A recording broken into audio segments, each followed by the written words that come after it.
ఈరోజే భాద్రపద శుక్ల ద్వాదశి. ఈరోజు వామన జయంతిని జరుపుకుంటారు. వామనుడు అంటే త్రివిక్రముడు. హిందూ పురాణాల ప్రకారం శ్రీ మహావిష్ణువు యొక్క దశావతారాలలో 5వ అవతారం.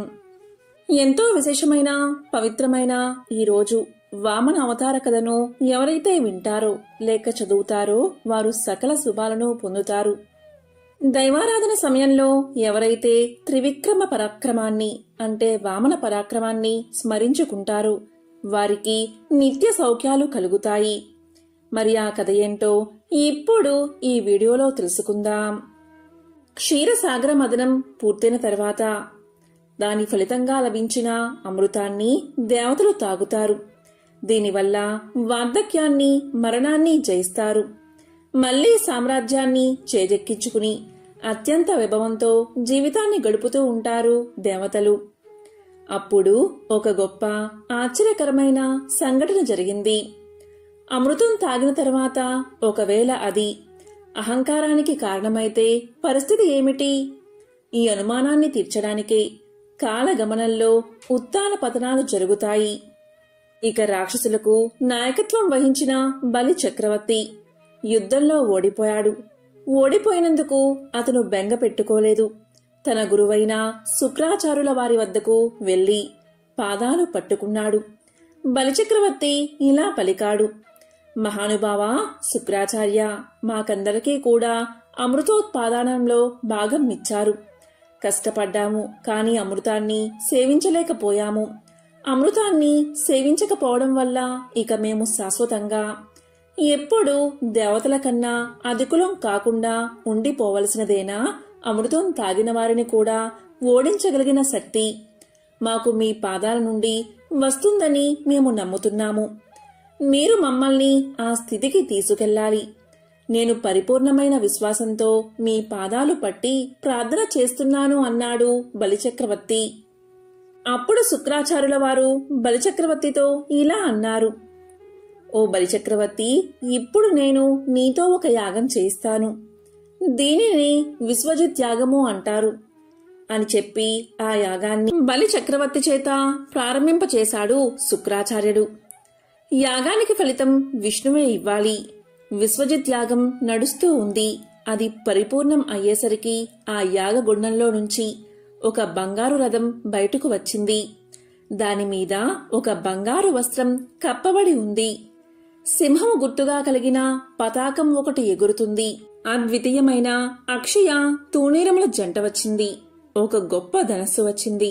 శుక్రాచార్యుల వారి అనుమతి మేరకు బలిచక్రవర్తి వాటిని స్వీకరించాడు.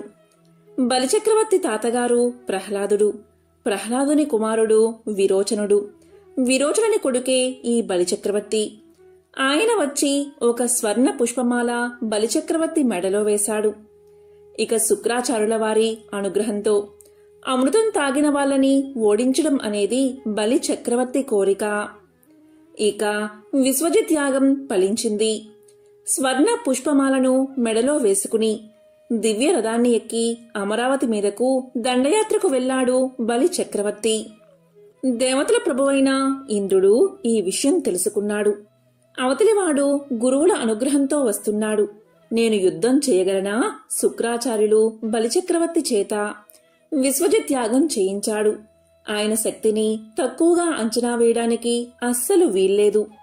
తను సలహా నిమిత్తం గురువుగారి దగ్గరకు వెళ్లాలి అనుకుని ఇంద్రుడు దేవతలతో కలిసి గురువుగారైన బృహస్పతి వద్దకు వెళ్లాడు. అప్పుడు దేవతలను ఉద్దేశించి బృహస్పతి ఇలా పలికాడు: ఈవేళ బలిచక్రవర్తికి శుక్రాచార్యుల వారి అనుగ్రహం పరిపూర్ణంగా ఉంది. నాకు తెలిసినంతవరకు బలిచక్రవర్తిని ఓడించగలిగినవాడు సృష్టిలో ఇద్దరే ఉన్నారు. ఒకడు మహాశివుడు, రెండవడు విష్ణువు అంటే కేశవుడు. ఇంకెవరూ బలిచక్రవర్తిని ఓడించలేరు. మనం ఆయన్నే ప్రార్థన చేద్దాం అని చెప్పగా దేవతలంతా శ్రీ మహావిష్ణువుకు ప్రార్థన చేశారు.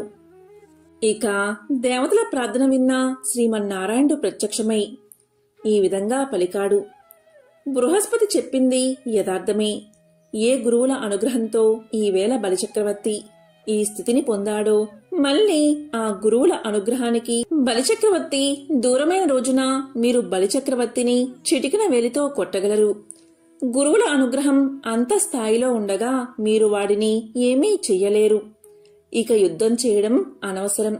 మీరు అమరావతిని వదిలిపెట్టి వేషాలు మార్చుకుని పారిపోండి అన్నాడు శ్రీమన్నారాయణుడు. ఇక దేవతలు శ్రీమన్నారాయణుడి మాట చేత తలొక దిక్కుపట్టి వెళ్లిపోయారు. బలిచక్రవర్తి అమరావతి వచ్చి చూశాడు. కాని అమరావతిలో ఒక్కడూ లేడు. దివ్యమైన అమరావతి పట్టణం సునాయాసంగా తనది అయిపోయింది. ఇక బలిచక్రవర్తి ఇంద్రసింహాసనాన్ని అధిరోహించి కూర్చున్నాడు. ఇక నుంచి యజ్ఞయాగాది క్రతువులు ఏవి చేసినా హవిస్సులు తనకే ఇమ్మని ఆజ్ఞాపించాడు బలిచక్రవర్తి. మళ్లీ అహంకారం ప్రారంభమైంది. బలిచక్రవర్తి వైభవం ఇలా కొనసాగుతుంది. ఆయన దాన ధర్మానికి పెట్టింది పేరు.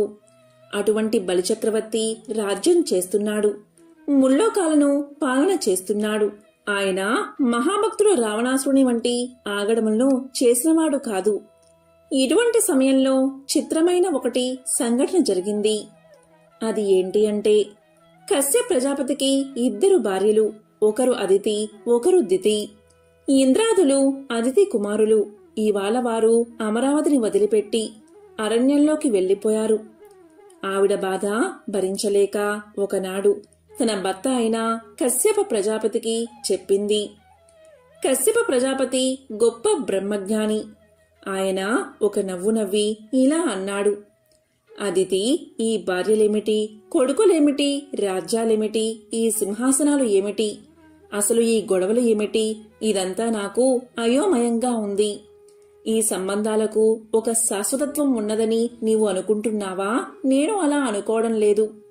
ఉన్నదే బ్రహ్మమొక్కటే అని అనుకుంటున్నాను. నీవు విష్ణుమాయందు పడిపోయావు. అందుకని ఇవాళ నీ బిడ్డలు దితి బిడ్డలు అని రెండుగా కనబడుతున్నారు. ఒకరికి ఐశ్వర్యం పోయింది, మరొకరికి ఐశ్వర్యం ఉన్నదని బాధపడుతున్నావు. నేనొక మాట చెప్పనా? ఈ ప్రపంచంలో కష్టాలు ఉన్నవారిని ఈశ్వరుడు ఒక్కడే రక్షించగలడు. ఆయన్ని అడగాలి కాని నన్ను అడుగుతావేమిటి? నిజంగా రక్షణ పొందాలి. నీ కొడుకైన దేవేంద్రుడు, దేవతలు తిరిగి ఆ సింహాసనాన్ని పొందాలి అని నీవు అనుకున్నట్లయితే మహానుభావుడైన ఆ జనార్దున్నే పూజించు. ఆయన ప్రీతి చెందితే ఆయన చెయ్యలేనిది ఏదీ ఉండదు. సర్వేశ్వరుడైన నారాయణ్ణి ప్రార్థించు అని చెప్పి పయోభక్షణము అనే ఒక వ్రతాన్ని కల్పంతో ఆమెకు ఉపదేశం చేశాడు. ఆ వ్రతం చాలా గమ్మత్తుగా ఉంటుంది. అది మనందరం చేసే వ్రతం కాదు. ముళ్ల పంది లేదా అడవి పంది తన కోరతో పైకెత్తిన మట్టిని తీసుకుని ఒంటికి రాసుకుని స్నానం చేసి చాలా జాగ్రత్తలు తీసుకుని 12 రోజులు ఆ కల్పమును ఉపాసన చెయ్యాలి. అలా చెయ్యగలిగితే, భగవంతుణ్ణి సేవించగలిగితే 12 రోజులలో శ్రీమన్నారాయణుడి అనుగ్రహం కలుగుతుంది. భగవంతుడైన శ్రీమన్నారాయణుడి అనుగ్రహం కోరి నీవు ఈ వ్రతాన్ని చెయ్యవలసింది అని చెప్పాడు కశ్యపుడు. అప్పుడు ఆవిడ భర్త మాటలు నమ్మి 12 రోజులు ఈ వ్రతాన్ని ఆచరించగా శ్రీమన్నారాయణుడు ప్రత్యక్షమయ్యాడు. అప్పుడు ఆవిడ శ్రీమన్నారాయణుడు కనబడితే తన కొడుకుకి రాజ్యం ఇప్పించాలని వ్రతం చేస్తుంది. నిజంగా శ్రీమన్నారాయణుడు కనపడేసరికి అదితి ఆయన రూపాన్ని కళ్ళతో జుర్రుకు తాగేసింది. గట్టిగా కంఠం రాక ఏమి మాట్లాడుతున్నదో కూడా వినపడకుండా అలా చూస్తూ ఉండిపోయింది. ఆమె చేస్తున్న ఆ స్తోత్రం అంతటా నిండి నిబిడీకృతమైన వాడెవడున్నాడో ఆయనకే వినపడాలి. స్వామి, అదితిని నీవు ఈ పూజ ఎందుకు చేశావు అని అడిగాడు. అప్పుడు అదితి ఇలా పలికింది, స్వామి, నా కుమారుడైన దేవేంద్రుడు రాజ్యభ్రష్టుడు అయ్యాడు. నా కుమారుడికి రాజ్యం ఇవ్వవలసింది అని అడిగింది.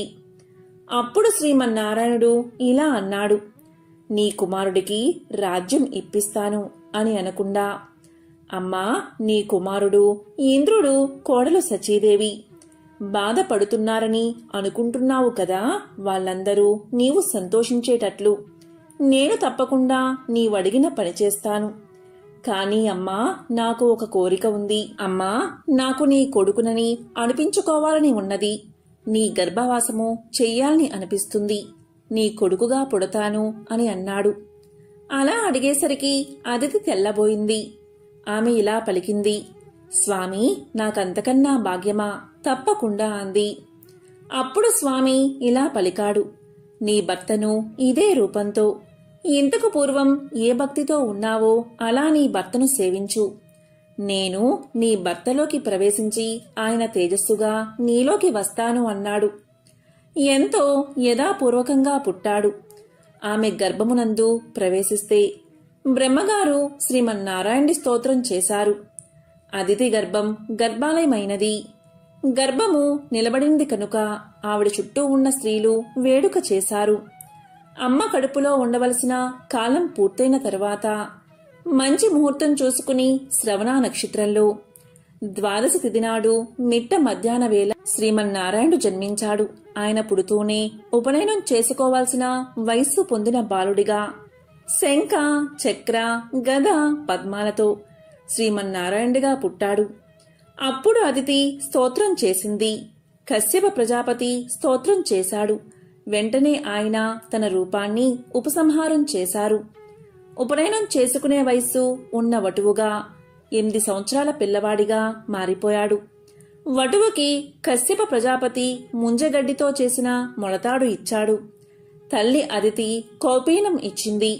బ్రహ్మగారు కమండలం ఇచ్చారు. సరస్వతీదేవి అక్షమాలను ఇచ్చింది. సూర్య భగవానుడు ఆదిత్య మండలం నుండి కిందకు దిగివచ్చి గాయత్రీ మంత్రాన్ని ఉపదేశం చేశాడు. చంద్రుడు చేతిలో పట్టుకునే మోదుగ కర్రతో కూడిన దండాన్ని ఇచ్చాడు. ఇంతమంది ఇన్ని ఇస్తే కృష్ణాజలంతో కట్టుకునే నల్లటి జింక చర్మాన్ని దేవతలు పట్టుకు వచ్చి ఇచ్చారు. యజ్ఞోపవీతాన్ని పట్టుకుని దేవతల గురువైన బృహస్పతి వచ్చారు. వీళ్ళందరూ ఉపనయన మంత్రాలతో పిల్లవాడికి సంస్కారాలన్నీ చేశారు. భిక్షాపాత్రను సాక్షాత్తు కుబేరుడు ఇచ్చాడు. భవానీమాత వచ్చి పూర్ణ భిక్ష పెట్టింది. ఇది తెలుసుకుని మహానుభావుడు బయలుదేరి బలిచక్రవర్తి కూర్చున్న చోటికి వెళ్లాడు. ఇక బలిచక్రవర్తి తన భార్య వింధ్యావళితో కూర్చుని ఉన్నాడు. బలిచక్రవర్తి మహా తేజస్సుతో వస్తున్న వటువును చూశాడు. వటువు బ్రహ్మచారి కాబట్టి రాజును ఆశీర్వచనం చెయ్యవచ్చు. వటువు, ఓహో, నీవేనా బలిచక్రవర్తివి? నీవేనా బూరి దానములు చేసేవాడివి?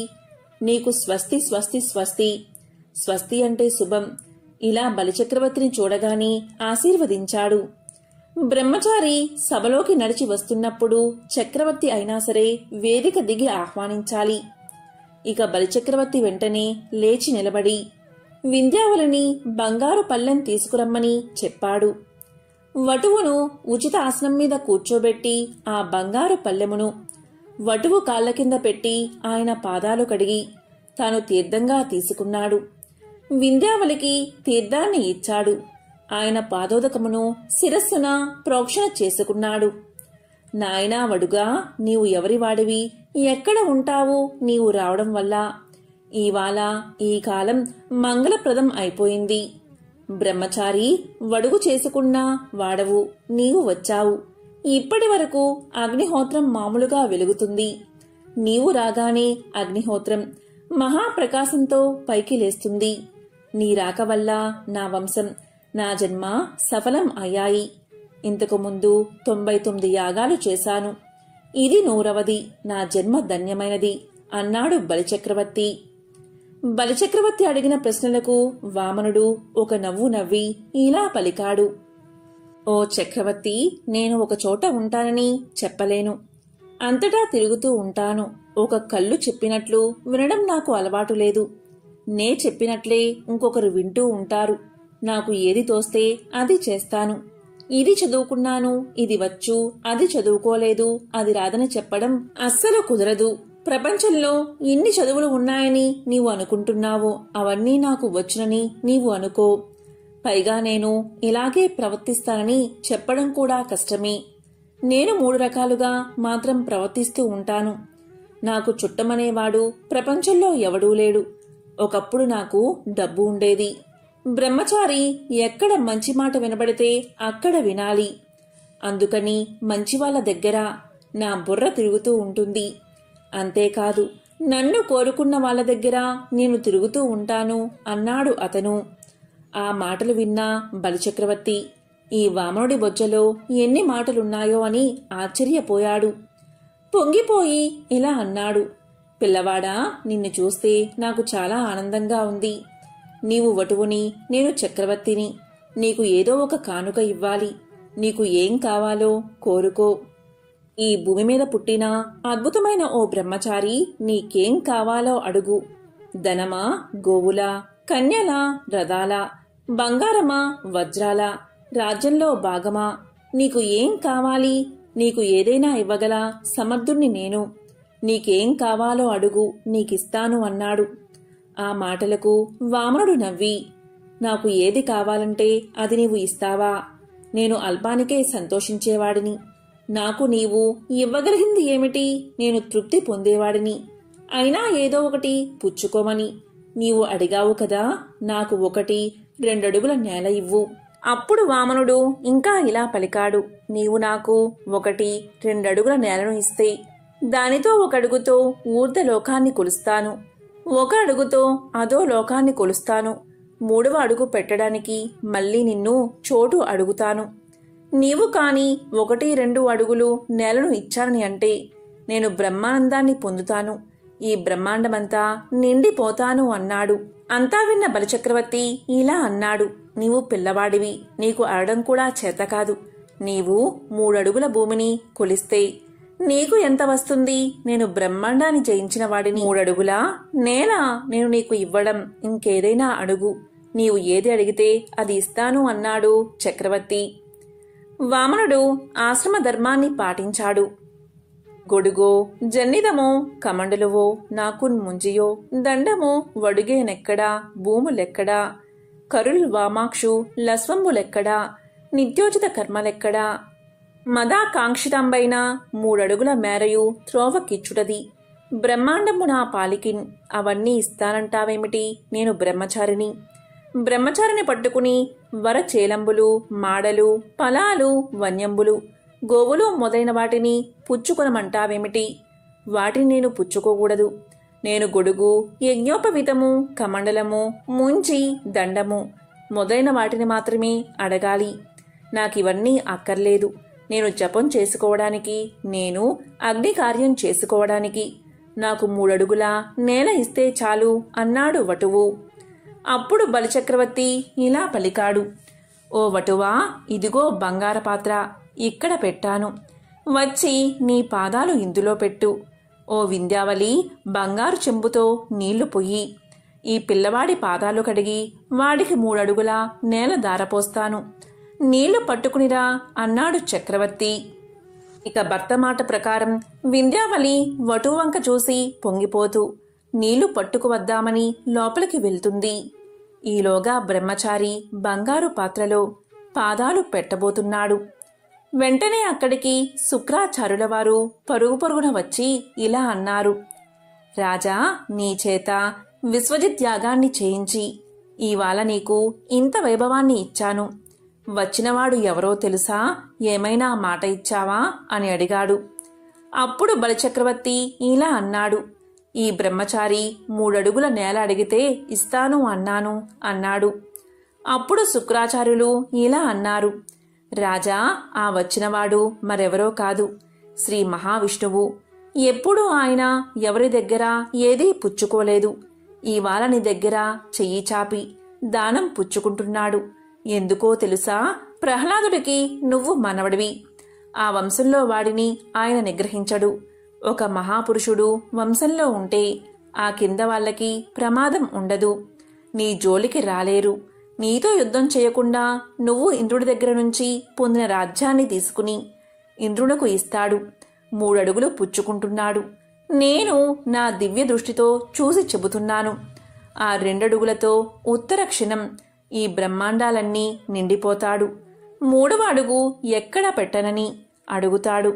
నువ్వు నీ నెత్తిమీద పెట్టించుకోవాలి. నా మాట విను. నేను నీ గురువును కాబట్టి నీకొక గొప్ప ధర్మశాస్త్ర విషయం చెబుతున్నాను. తనకు మారిన దానం గృహస్థు చేయవలసిన అవసరం లేదు. మాటిచ్చినా తప్పవచ్చు. ఇంకొక మాట కూడా చెప్తున్నాను అంటూ శుక్రాచార్యుల వారు రాక్షస నీతి చెప్పారు. దానిని ప్రాణభయంతో ఉన్నప్పుడు రాక్షస నీతిగా ఆయన చెప్పారు. ఆయన చెప్పిన విషయం ఏంటి అంటే, ఆడవారి విషయంలో, వివాహ విషయంలో ప్రాణం పోయేటప్పుడు, డబ్బులు పోయేటప్పుడు, మానం పోయేటప్పుడు అబద్ధం చెప్పవచ్చు. గోవుల విషయంలో, బ్రాహ్మణులను రక్షించే విషయంలో అబద్ధం చెప్పవచ్చు. దానివల్ల పాపం రాదు. 3 అడుగుల నేల ఇవ్వనని చెప్పు. 1 అడుగు కూడా ఇవ్వకు. ఇస్తే ప్రమాదం. ఆయన్ని నమ్మకు అన్నాడు శుక్రాచార్యులు. బలిచక్రవర్తి శుక్రాచార్యుల వంక చూసి, ఎంత మాట అన్నారు?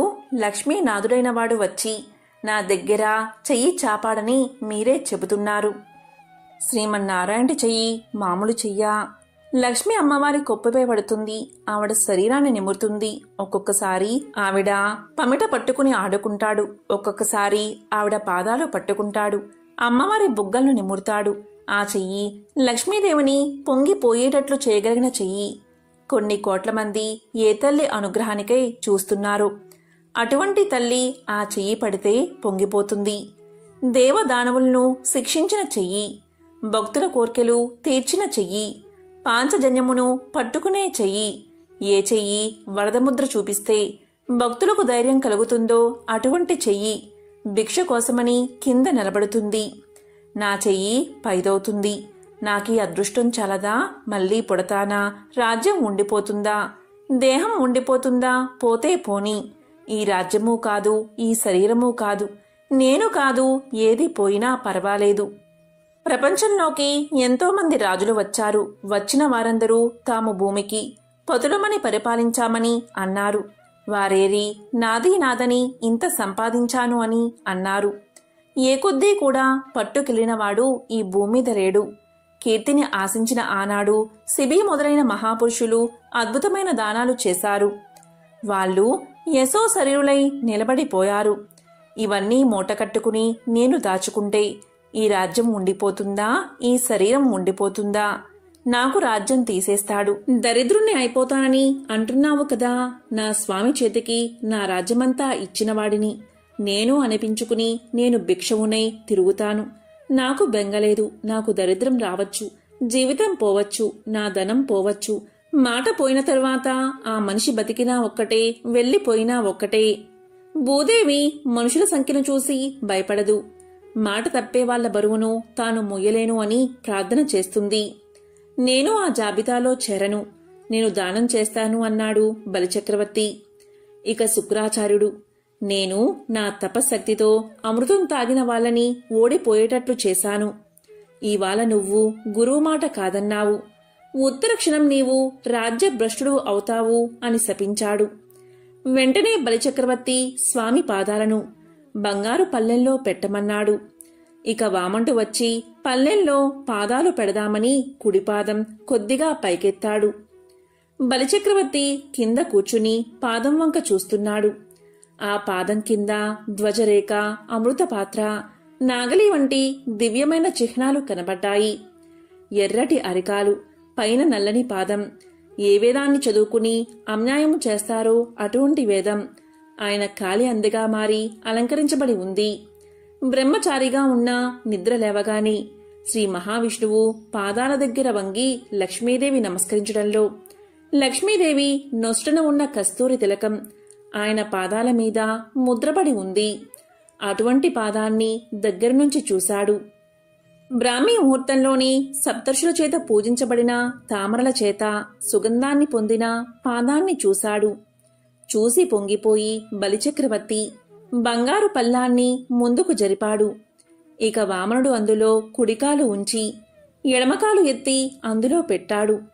ఆ 2 పాదాలు చూసి బలిచక్రవర్తి, ఆహా, ఏమినా భాగ్యం! ఈ పాదాలను ఎవరు కడుగగలరు? ఈ పాదాలను ముట్టుకోగలిగిన వాడెవడు? ఈ కీర్తి ఎవడూ పొందలేడు. నేను పొందుతున్నాను అనుకుని వింధ్యావళిని నీళ్లు పొయ్యమన్నాడు. పైకి చూశాడు. బలిచక్రవర్తి తాను పతనం అయిపోతానని తెలిసి దానమిస్తున్నాడు. శుక్రాచార్యుల వారు ఇదంతా చూస్తున్నారు. వింధ్యావళి కమండలంలో నీళ్లు పోస్తుంది. శుక్రాచార్యుల వారికి ఇంకా తాపత్రయం పోలేదు. దీంతో శుక్రాచార్యుల వారు సూక్ష్మ రూపంలో వెళ్లి ఆ కమండల తొండానికి అడ్డుపడ్డాడు. బలిచక్రవర్తి నీళ్లు పోస్తున్నా నీరు కమండలంలోంచి బయటకు రావడం లేదు. అప్పుడు శ్రీమన్నారాయణుడు నవ్వి చేతిలోని దర్భ ఒకటి తీసి కమండలంలోకి పెట్టి ఒక్క పోటు పొడిచాడు. ఇలా పొడిచేసరికి శుక్రుని కంట్లో గుచ్చుకుని ఒక కన్ను పోయి శుక్రాచార్యుల వారు బయటపడ్డారు. వెంటనే నీటిధార పడిపోయింది. బలిచక్రవర్తి కంకణములు మెరిసిపోయే వామండి చేతిని తన 2 చేతులతో పట్టుకుని కళ్లకు అద్దుకుని, స్వామి, ఈ చేతులు కదా లోకరక్షణ చేసే చేతులు అని దానం చేశాడు. వెంటనే వామనుడు పెరిగిపోవడం మొదలుపెట్టాడు. ఇంతింతై వటుడింతై మరియు దానింతై. పొట్టివానిగా వచ్చిన వామనుడు అంతకంతకు పెరిగిపోతున్నాడు. బ్రహ్మాండములు ఎంతవరకు ఉన్నాయో అంతకన్నా 10 అంగుళాలు పైకి ఎదిగిపోయాడు. లోకాలన్నిటిలో పైకి కొలవడానికి విష్ణుపాదం వస్తున్నదని బ్రహ్మగారు తపస్సమాధిలోంచి పైకి వచ్చి కమండలం పట్టుకుని ఆ పాదాన్ని తన కమండలంలోని జలంతో కడిగి శిరస్సున ప్రోక్షణ చేసుకుని ఆచమనం చేశారు. ఆ పాదాలు కడిగిన నీళ్లు ఆకాశంలో దేవనదిగా ప్రవహించాయి. ఆ పాదం ఇంకా పెరిగి వెళ్లిపోయింది. అలా పైకి వెళ్లి లోకాలన్నిటిలో కొలిచింది. కింది లోకాలన్నిటినీ ఒక పాదం కొలిచింది. ఆ విధంగా 2 అడుగులతో వామనుడు భూమి ఆకాశాలను కొలిచాడు. వామనమూర్తి ఇలా పెరగడం మొదలుపెట్టగానే ఆకాశంలోని సూర్యబింబం మొట్టమొదట ఆయన తలమీది గొడుగులా, తరువాత తలమీద పెట్టుకున్న రత్నంలా మెరిసింది. ఇంకా కొంచెం పైకి వెళ్ళినప్పుడు కంఠంలో పెట్టుకున్న ఆభరణంగా మారింది. చెవులకు పెట్టుకున్న మకర కుండలంగా ఉన్నది. స్వామి సూర్యుణ్ణి దాటి ఇంకా పైకి వెళ్లిపోయారు. సూర్యబింబం నడుముకి పెట్టుకున్న వడ్డానానికి చిన్న గంటలా గుండ్రంగా అయినది. ఇంకా దాటితే పాదాలకు పెట్టుకున్న అందెలా మారింది. ఆ తర్వాత పాదాల కింద వేసుకున్న గుండ్రటి పీటలా మారిపోయింది. బ్రహ్మాండమంతా నిండిపోయిన వామనమూర్తికి సూర్యుడు అలా మారిపోయాడు. ఆయన లోకమంతా అలా నిండిపోయి 2 అడుగులతో లోకమంతా కొలిచాడు. ఆయన బలిచక్రవర్తితో, నేను 2 అడుగుల నేలను కొలుచుకున్నాను, మరి ఇంకొక అడుగు భూమి ఏది అని అడిగాడు. దానికి బలిచక్రవర్తి ఇలా సమాధానం చెప్పాడు. నా నోరెప్పుడు అబద్ధం చెప్పదు స్వామి, నేను అబద్ధం చెప్పలేదు. నీ 3వ అడుగు నా తలమీద పెట్టు అని చెప్పి బలిచక్రవర్తి లేచాడు. వరుణుడికి అనుజ్ఞ ఇవ్వబడింది. ఆయన వరుణపాసంతో కట్టేశారు. బలిచక్రవర్తి అలా నిలబడిపోయాడు. శ్రీమన్నారాయణుడు వటువు రూపంలో వచ్చి తమ రాజ్యాన్ని కొల్లగొట్టాడని రాక్షసులు గ్రహించారు. ఆయుధాలు పట్టుకు వచ్చారు. బలిచక్రవర్తి ఇలా అన్నాడు, వేలకాని వేళ క్రోధం తెచ్చుకోకూడదు. ఎవరు తనకు సిరిని ఇచ్చారో వారే తిరిగి తీసుకుంటున్నారు. మీరంతా ప్రశాంతులై ఉండండి, ఎవరు యుద్ధం చేయకండి అన్నాడు బలిచక్రవర్తి. దీంతో రాక్షసులంతా రసాతలమునకు పారిపోయారు. వింధ్యావళి శ్రీమన్నారాయణుడి పాదాల మీద పడి, స్వామి, నా భర్తకి వచ్చిన వాడెవడో తెలుసు. రాజ్యం పోతుందని తెలిసి కూడా దానం చేశాడు. ఏం పాపం చేశాడని ఇలా కట్టి నిలబెట్టావు? నాకు జవాబు చెప్పు. నీకు అనాథ రక్షకుడు అనే పేరు. నీ సన్నిధానంలో నేను అనాథను కావడమా? నాకు భర్త భిక్ష పెట్టు అని ప్రార్థన చేసింది. ఆశ్చర్యంగా అక్కడికి బ్రహ్మగారు వచ్చి ప్రార్థన చేశారు. 10 దిక్కుల వాళ్లు కూడా బలిని చూసి, శ్రీమన్నారాయణుడు బలిచక్రవర్తికి ఇంత శిక్ష వేయడమా అని హాహాకారాలు చేశారు. బ్రహ్మగారు వచ్చి ఇలా పలికారు, ఇటువంటి భక్తుణ్ణి నేను ఇంతవరకు పూర్వము చూడలేదు. దయచేసి బలిచక్రవర్తిని విడిచిపెట్టండి అని కోరారు. బలిచక్రవర్తి తాతగారైన ప్రహ్లాదుడు వస్తే, బలిచక్రవర్తి, నా కాళ్ళు చేతులు వరుణపాసంతో కట్టేశారు. అంతటి మహాపురుషుడైన తాతగారు వస్తుంటే నా చేతులు ఉండి కూడా నేను నమస్కారం చెయ్యలేకపోతున్నాను అని ఏడుస్తూ నిలబడ్డాడు. ఇక ప్రహ్లాదుడు వామనుని వద్దకు వచ్చి, స్వామి, ఇంతకు పూర్వం ఇతనికి ఇంద్ర అనుగ్రహం వల్లే వచ్చింది. నీవే మొదటి గురువువి. నీవే శుక్రాచార్యుల్లో ప్రవేశించి యాగం చేయించావు. గురువు అనుగ్రహంగా యాగభోక్తవై ఆనాడు విశ్వజిత్ యాగాన్ని ఆదరించి బ్రహ్మాండమైన రథాన్ని ఇచ్చావు. దానివల్ల అమరలోకం వచ్చింది, ఇంద్ర పదవి వచ్చింది. వీటన్నిటినీ నీవే ఇచ్చావు. ఇవాళ నీవే తీసేశావు. చాలా మంచి పని చేశావు. హాయిగా నీ పాదాలు నమ్ముకుని నిన్ను సేవించుకోవడంలో ఉన్న ఐశ్వర్యం మరెక్కడా లేదు. స్వామి, ఎంత వరాన్ని ఇచ్చావు అన్నాడు ప్రహ్లాదుడు. అప్పుడు శ్రీ మహావిష్ణువు ఇలా సమాధానం చెప్పాడు. నేను బలిచక్రవర్తికి గొప్ప సన్మానం చేశాను. అతని ఆత్మను తెచ్చి నా పాదాల దగ్గర పెట్టేశాను. ఆత్మ నివేదనం చేశాడు. సంపూర్ణ శరణాగతి చేశాడు. ఇటువంటి వాడిని నేను పాడు చేస్తానా? నేను ఉన్నాను అనడానికి నేను ఇతన్ని రక్షించాలి. అతన్ని వర్ణపాసంతో కట్టాను. అలా నిలబడిపోయాడే కాని తెంచుకునేందుకు ప్రయత్నం చెయ్యలేదు. సావర్ణి మనువు అయిన కాలంలో ఇతన్ని నేను దేవేంద్రుణ్ణి చేస్తాను. ఆ తరువాత ఎవ్వరూ రాని ప్రదేశం, ఎవ్వరూ దర్శించని ప్రదేశం, కేవలం నిలబడి ప్రార్థన చేస్తే నా అశరీరవాణి వినబడుతుంది తప్ప నేనున్న మూలమైన చోటును ఎవరు చూడరో అటువంటి చోటుకు ఇతన్ని రప్పించుకుని నాలో కలిపేసుకుంటాను. అప్పటి వరకు దేవతలు కూడా ఎక్కడ ఉండాలని కోరుకుంటారు. అటువంటి సుతర లోకమంతటికి ఇతన్ని అధిపతి చేస్తున్నాను. సర్వకాలాలయందు నా సుదర్శన చక్రం ఇతనికి అండగా ఉండి రక్షిస్తుంది. 10 దిక్కులను పరిపాలించే దిక్పాలకులు ఎవరూ కూడా బలిచక్రవర్తి జోలికి వెళ్లడానికి వీల్లేదు. ఇది నా శాసనం. అటువంటి వాడే సుతర లోకంలో రోగాలు కాని, ఆకలి గాని, దప్పిక గాని ఏమీ లేకుండా ఉంటాడు అన్నారు అని వరాన్ని ప్రసాదించాడు శ్రీమన్నారాయణుడు. ఇంకా స్వామి ఇలా పలికాడు. అదితి ఆ రోజు కోరింది కాబట్టి ఇంద్రుడికి తమ్ముడిగా పుట్టాను. ఇవాళ నుండి నన్ను ఉపేంద్రుడు అని పిలుస్తారు అని చెప్పాడు. దీంతో ఇంద్రుడు రాజ్యాభిషిక్తుడై తిరిగి స్వర్గాన్ని పొందాడు. తన అమ్మకు ఇచ్చిన వరాన్ని పూర్తి చేశాడు శ్రీమన్నారాయణుడు. ఈ వామనమూర్తి కథను వింటున్నవారు ఎక్కడైనా పితృకార్యాలు చేయకపోతే వామనమూర్తి కథ వింటే వారు సశాస్త్రీయంగా పితృకార్యం చేసినట్లే.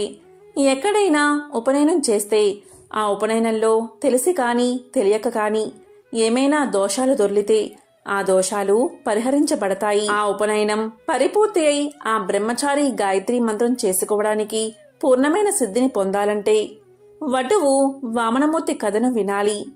ఎవరు ఈ వామనమూర్తి కథను చదువుతున్నారు అటువంటి వారి పాపాలు దహించి ఊర్ధ్వలోకమునందు నివాసమిస్తాను. వారికి లక్ష్మీ కటాక్షం కలుగుతుంది. వాళ్ళకి ఉన్న దుర్నిమిత్తములు అన్నీ పోతాయి అని సాక్షాత్తు శ్రీమన్నారాయణుడే తెలియచేశాడు. అయితే బలి దాన గుణానికి సంతోషించిన మహావిష్ణువు ఏటా అతను కొన్ని రోజులు భూమిపైకి వచ్చి తన రాజ్యాన్ని చూసుకునేటట్లు వరాన్ని ఇస్తాడు. ఇప్పటికీ కేరళలో ఓనం పండుగను బలిరాక కోసం అత్యంత వైభవంగా నిర్వహిస్తారు. వామన జయంతి నాడు వైష్ణవ ఆలయాలకు వెళ్లి విష్ణువుని పూజిస్తే శుభప్రదం. 3 అడుగులతో ఈ లోకాన్ని జయించాడు కాబట్టి వామనుడికి త్రివిక్రముడు అనే పేరు వచ్చింది.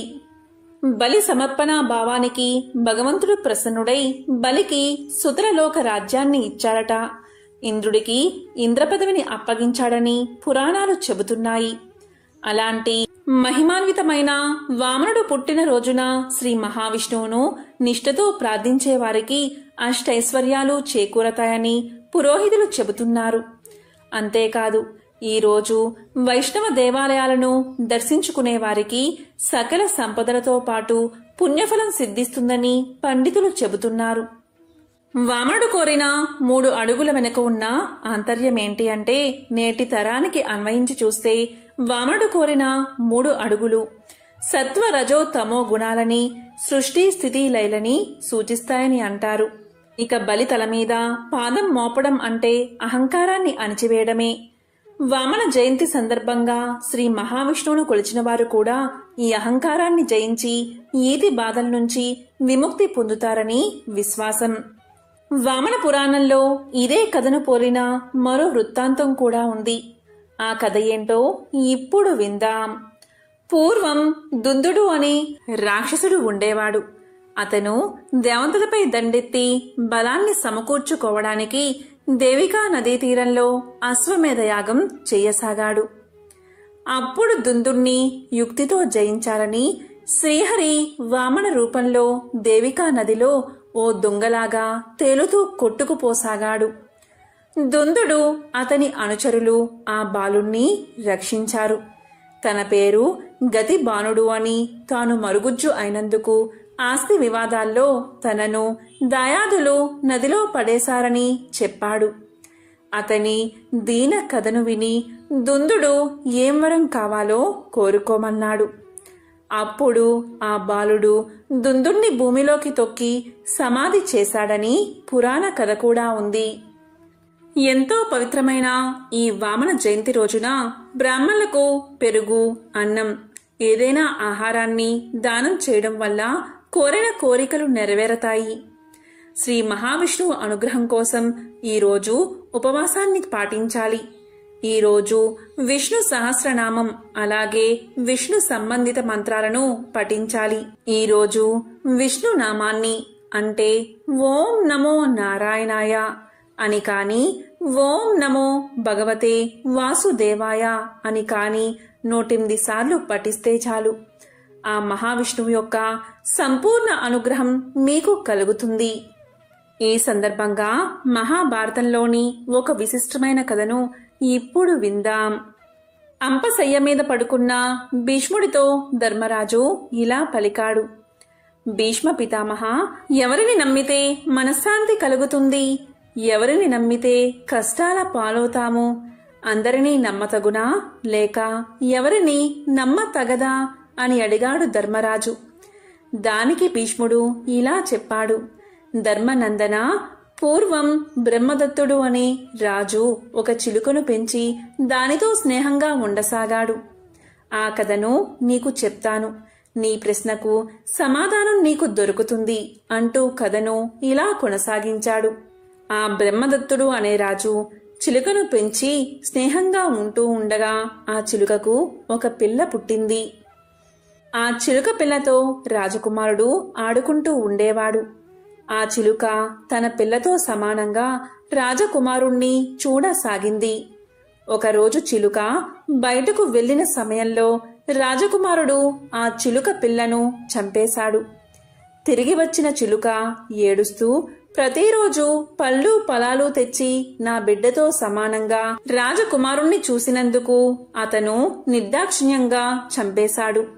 రాజబిడ్డలకు జాలి దయ ఉండవేమో, నాకు మాత్రం జాలి ఎందుకు ఉండాలి అని రాజకుమారుడి కళ్ళని తన వాడి అయిన గోళ్లతో పొడిచి గుడ్డివాడిని చేసి రాజు ముందు నుంచుని ఇలా పలికింది. రాజా, నీ బిడ్డ నిర్దాక్షిణంగా నా బిడ్డను చంపి పాపం చేసి ఫలితం అనుభవిస్తున్నాడు. కనుక ఇక నేను ఇక్కడ ఉండడం తగదు. కనుక నేను వెళ్ళిపోతున్నాను అని పలికింది. దానికి రాజు ఇలా అన్నాడు. చిలుక, నీవు ఏ పాపమూ చెయ్యలేదు కనుక నీకు పాపం అంటదు. నీవు వెళ్ళకు, మనం ఎప్పటిలాగే స్నేహంగా ఉందాము అన్నాడు. దానికి చిలుక మళ్ళీ ఇలా అంది. రాజా, నేను నీ కుమారుడి కళ్ళను పొడిచినందుకు నీకు నా మీద అంతర్లీనంగా కోపం ఉండకపోదు. కనుక నీతో స్నేహం నాకు ఆపత్కరం. కనుక మన స్నేహం అసంభవం అని చెప్పింది. దానికి రాజు ఇలా అన్నాడు. చిలుక, నీ పిల్లను నా కొడుకు చంపినందుకు ప్రతిగా నీవు నా కుమారుడి కళ్ళు పొడిచావు. కనుక ఆ విషయం అంతటితో తీరింది. నేను నీ వంటి మంచి స్నేహం వదల్లేను అన్నాడు. దానికి చిలుక ఇలా పలికింది. రాజా, ఒకసారి స్నేహం చెడిపోయిన తరువాత తీయని మాటలతో ఆ పగ మరిచినా చివరకు కీడు రాక మానదు. రాజా, పగ 5 రకాలుగా ఉంటుంది. పరుల భూములు ఆక్రమించుకోవడం, వలని కాని దాయాదుల మధ్య ఆస్తి తగాదా వల్ల కాని, ఆడవాళ్లు మాట అనుకోవడం వల్ల కాని, మరొకరికి తీవ్రమైన ఆపద కలగడం వల్ల కాని పగ పుడుతుంది. ఒకసారి పుట్టిన పగ నివురు కప్పిన నిప్పులా అలాగే రగులుతూ ఉంటుంది కాని చల్లారదు. పగ కనిపించలేదని పగవాడిని నమ్మితే వినాశనం తప్పదు. ఒకసారి పగ పుట్టిన తరువాత తల్లిదండ్రులైనా, అన్నదమ్ములైనా, కన్న బిడ్డలైనా, ప్రాణ స్నేహితులైనా నమ్మరాదు. కనుక మీ తీయటి స్నేహం నమ్మి నేను మీతో స్నేహం కొనసాగించలేను అని పలికింది చిలుక. దానికి రాజు ఇలా పలికాడు: చిలుక, కాలవశం వలన మంచి చెడు కలుగుతాయి, వాటిని నియంత్రించలేము, కనుక నీ వంటి స్నేహితుణ్ణి నేను వదల్లేను అన్నాడు. అప్పుడు చిలుక మళ్ళీ ఇలా పలికింది: రాజా, నువ్వు నాతో ఎంతో సౌమ్యంగా మాట్లాడుతున్నా ఆ మాటల వెనుక నాకు పగ, ద్వేషం కనబడుతున్నాయి, కనుక నేను నీతో స్నేహం చెయ్యలేను అని చెప్పి చిలుక ఎగిరిపోయింది. కనుక ధర్మరాజా తన వారిని కాని, మిత్రులను కాని, ప్రజలను కాని నమ్మకూడదు. కాబట్టి ధర్మరాజా, నీవు అడిగిన ప్రశ్నకు సమాధానం దొరికిందని నేను భావిస్తున్నాను. తనవారు కానివారిని ఎప్పటికీ నమ్మకూడదు అని భీష్ముడు ధర్మరాజుకు నీతి బోధ చేశాడు. ఎంతో విశేషమైన ఈ వామన జయంతి రోజు శ్రీ మహావిష్ణువును భక్తి శ్రద్ధలతో పూజించి ఉపవాసం ఉండి బ్రాహ్మణులకు అన్నం, పెరుగు వంటివి దానం చేస్తే చాలు, సకల శుభాలు కలుగుతాయి. శ్రీ మహావిష్ణువు యొక్క సంపూర్ణ అనుగ్రహం కలుగుతుంది. ఈరోజు అంటే వామన జయంతి మంగళవారం రోజు వచ్చింది కాబట్టి మీ పూజా గదిలో లక్ష్మీనారాయణ ఫోటోను పువ్వులతో అందంగా అలంకరించండి. అలాగే ఈరోజు తప్పనిసరిగా ఆవు నెయ్యితో దీపారాధన చెయ్యండి. ఏదైనా తీపి పదార్థాన్ని నైవేద్యంగా సమర్పించండి. ఇలా చేస్తే చాలు, మీకు ఆ లక్ష్మీనారాయణల అనుగ్రహం తప్పకుండా కలుగుతుంది. ఓం నమో నారాయణాయ. ఓం నమో భగవతే వాసుదేవాయ. ఓం శ్రీ మహాలక్ష్మియే నమః.